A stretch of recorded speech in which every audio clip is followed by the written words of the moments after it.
All right, so here we are. I am 5 weeks pregnant, which is the most amazing thing ever.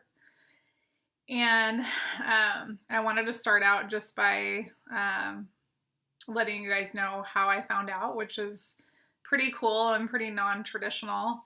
Um, we went in for our first HCG, and that test was 8 days past a 5 day transfer, which I think is a little early compared to what some clinics do.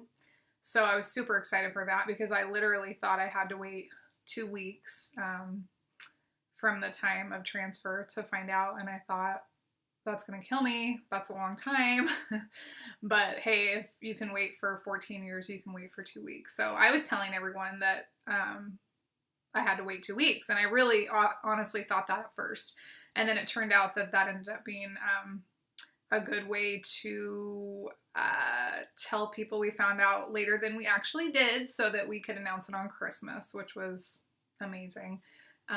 So we went in for our blood test, and that was 8 days, like I said, and I needed to work that day, and I didn't want to take the day off, and I didn't want to let anybody know that we were finding out. So we went in that morning, and of course, I was a ball of nerves, and we asked the clinic to call Steve to let him know what the results were, and we knew that we were going to get the results really quickly because it was a Saturday, and so they like to only be in the office for a few hours on Saturday to do their phone calls early so that they can go home.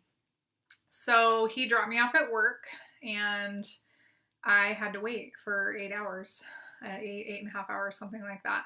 So he knew that whole time before me. And to say that I had knots in my stomach the entire day would be a huge understatement. I had felt so patient and so calm and waiting through this whole thing, through IVF and after transfer, and then that day came, and I was so I was frustrated. I wanted to text people and tell people that what I was going through, and I couldn't. And Steve couldn't text me, and I knew that I'd find out when I got home, because if I had found out while I was at work, whether it had been, good news, which it was, or negative news, I just didn't think I'd be able to get through my work day.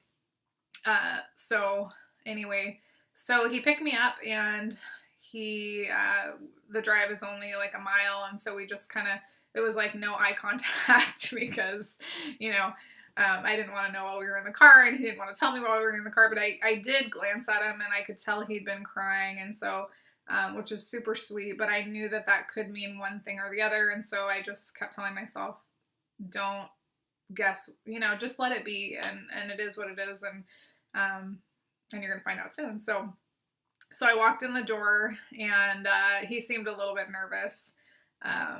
So it was funny. Put my stuff down, and I was just really taking my time and going slow. And I walked into the dining room, and I saw a diaper cake sitting on the dining room table, and you can see it there behind me. And I just cried. I probably cried for 15 solid minutes, and some of that is on video, which if you watched our Christmas announcement video, there's a little bit of footage on there of that. I ugly cried for a good solid 15 minutes. I could not believe it. I couldn't believe it after not having a positive pregnancy test, and after struggling with infertility on and off for trying to conceive on and off for 14 years, and such a long time and such a big day, and here my husband had slaved away for hours in this day just trying to tell me in a really sweet way. And anyway, I just kept saying, it's perfect, it's so perfect, and I can't believe it, and it's this real life. And those were the things that were coming out of my mouth, because I was in shock and amazement and so overjoyed. And so anyway, he did an awesome job. Props to Steve.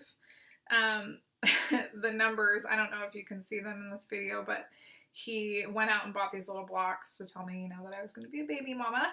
And he got number blocks to show what my hormone levels were, which was really creative because I knew what they needed to be so that to know that it was a positive pregnancy test. And so anyway, my first HCG hormone levels were 146. And so they told him that when they called that morning, and they said she's very pregnant and it's good news, and we'll do another test in 2 days just to make sure that her hormone levels are at least doubling. That's what we like to see.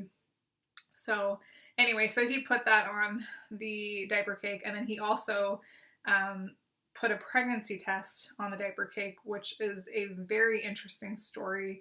And I would probably embarrass him if I went into all the details, but he tried a lot of things to get that sucker to come up positive. So in the end, he ended up taking it apart, jerry-rigging it, and writing a big plus sign on it just so that he could put that on there, which was super sweet. So anyway, he knew for 8 hours before I did, and I think that it literally killed him. I think he had a harder time knowing and not being able to tell anyone than I did, knowing that he knew and that I could just text him and say, hey, I'm ready. Just tell me now. I can't wait anymore. He is so type A, and I know he literally wanted to tell every person he came in contact with that day, even strangers at the grocery store, but he couldn't. So he did a good job, and he kept it a secret. And then we had to keep it a secret we chose to keep it a secret for longer because we wanted to announce it on Christmas, which was really just amazing. So my second HCG hormone level test was 2 days later. So it was 10 days after our 5-day transfer. And that number was 404, which was fabulous. We got a couple of different phone calls that day just letting us know. One from the nurse and then one later from the doctor, just that things looked really good, and there wasn't a need for any more blood tests at that point. They just wanted to go ahead and schedule the ultrasound. So we'll do that at 7 weeks. So anyway, that was really awesome. And then it was really bizarre as well because it was like you're so used to having appointments on a daily basis and injections and giving blood and ultrasounds and one thing after another. And then they're like, okay, things look good. You're pregnant. We'll see you in 3 weeks. And it's so weird because I just feel like I need to be doing something. So I'm trying to just be positive and celebrate and fill my time with as much as I can between now and 7 weeks. So here I am, 5 weeks, absolutely overjoyed. I forget a few times a day, and I'm like, is this real? And Steve reminds me every day, you're pregnant, and any little symptom I have that could be pregnancy related, he's like, you're pregnant. And I'm like, oh my gosh, I really am. This is so amazing. This is so cool. So anyway, I'll talk about my symptoms. So 5-week vlog. So I'll talk about my symptoms in the previous week. So fatigue, huge. I mean, as soon as I get in a moving vehicle, I'm out. I'm totally sleeping, and drool is going down my face and usually on my clothes. I'm just tired. And that's probably been the biggest one.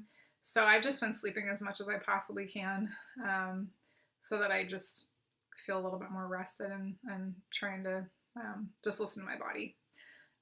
Another one is just sensitivity to smells. I mean, I had received a gift, and as soon as I opened it, I just smelled this just weird, foul, awful odor, and it just totally threw me off. And I was digging through the gift trying to figure out what is the smell, and it turned out it was a tissue paper. And it was brand new tissue paper. It was, obviously just out of the package, and it stunk so bad. I don't know why. So I just had to say, get rid of this now. And, then I was able to look at and appreciate the gift, but had to get rid of the tissue paper. So smells, for sure. I feel like I have super smell, and that everything is just more intense. So it's kind of cool and interesting, but if something smells foul like that, get it away from me right away. The other one that I've had this past week is I got this weird kind of mild Charlie horse pain in my right butt cheek. And it was for a good 2 solid days, and it hurt a little bit to walk, and just felt kind of tight in my back. It was really weird. And so I looked it up, and it turns out a few other women online had said that they felt, early pains like that in their pregnancy, and that it was probably some kind of sciatica thing. So I just decided that I'd continue to do my walking because I've been trying to walk as much as I can, at least every day, trying to walk about a mile and do some yoga just to loosen things up a little bit. And that has helped. So that pretty much took care of itself. So those are my symptoms from the previous week. And the only other thing that I've been doing, and I don't know if other women find themselves doing this too, but after we got the blood test results, the 2 results, I could not wait to pee on a stick. And I went to Target and I bought the most expensive, most awesome pee sticks because I just wanted to see it in a way that, I've used so many pregnancy tests over the years, and they've always said negative, or, there's never been 2 lines. And so for me, of course the blood test is more accurate, and of course I knew that I was, but there was something about peeing on a stick, and I just needed to do it, and it made me so excited to do it. And I, of course, bought a package with multiple tests in it, and then I had a bunch of tests previously, just really cheapo ones, little tiny little HCG tests that give you the little lines, and so I've peed on a lot of them. So we'll just say that. And it's fun every time I get to see that little positive sign, or the one test will estimate the amount of weeks pregnant you are. So it's just really cool, and I'm still in awe every day when I think about it. It's just wow. Anyway, huge blessing. We've been waiting so long, and so we are thrilled. And I'm sitting in the room that will be our nursery, and we can't wait to paint it and decorate it, and it's just going to be wonderful. So anyway, thanks for watching, and have a great day. Bye.